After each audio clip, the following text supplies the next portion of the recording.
Dans la maison voisine, un monstre s'est installé sous l'escalier et chaque nuit.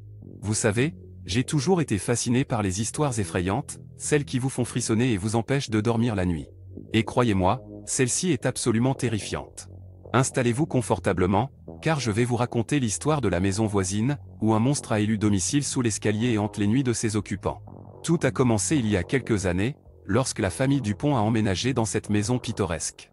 Monsieur et Madame Dupont étaient ravis de leur nouveau chez eux, tout comme leurs deux enfants, Pierre et Sophie. La maison semblait parfaite, mais il y avait quelque chose de sombre qui flottait dans l'air, quelque chose qui allait bientôt transformer leur bonheur en cauchemar. Au début, les choses semblaient normales. Les Dupont profitaient de leur nouvelle vie, aménageant la maison à leur goût et créant de merveilleux souvenirs en famille. Mais pendant la nuit, lorsque tout semblait calme et paisible, les choses prenaient une tournure effrayante. Chaque nuit, un bruit étrange venant de sous l'escalier résonnait dans toute la maison. Les Dupont étaient perplexes et effrayés. Ils pensaient d'abord que c'était leur imagination qui leur jouait des tours, mais les bruits étaient bien réels. Le grincement d'une porte, des murmures inquiétants et des pas lourds semblaient surgir des profondeurs les plus sombres de la maison. Ces bruits étaient si intenses et si effrayants qu'ils ne pouvaient pas les ignorer.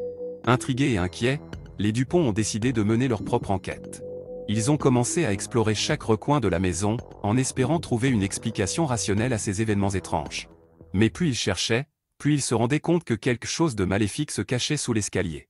Chaque nuit, le monstre sous l'escalier devenait de plus en plus audacieux.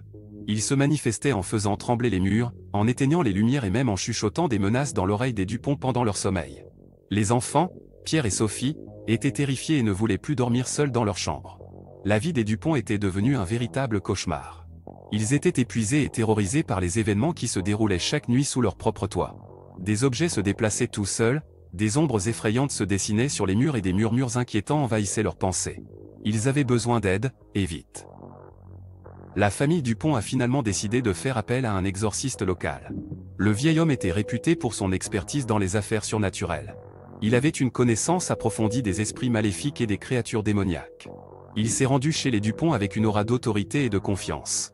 L'exorciste a commencé par une longue séance de prières et de rituels, espérant chasser le monstre qui avait élu domicile sous l'escalier. Les Dupont l'observaient avec espoir, priant pour que cette nuit soit la dernière où il serait tourmenté par le monstre. Finalement, après des heures qui semblaient durer une éternité, le monstre sous l'escalier a été vaincu. La maison des Dupont était enfin libérée du mal qui l'avait envahi. Les bruits étranges ont cessé, laissant place à un silence paisible et réconfortant. Depuis lors, la famille Dupont a pu retrouver une vie normale. Ils ont déménagé, préférant laisser derrière eux les souvenirs effrayants de cette maison voisine. Mais il est dit que la maison est toujours hantée par le monstre, attendant patiemment son prochain occupant. Alors, la prochaine fois que vous passez devant cette maison voisine, écoutez attentivement. Vous pourriez entendre les murmures du monstre sous l'escalier, vous avertissant de ne jamais vous aventurer dans les ténèbres de la nuit. Car qui sait quelles autres créatures sinistres rôdent dans l'obscurité, attendant leur prochaine victime.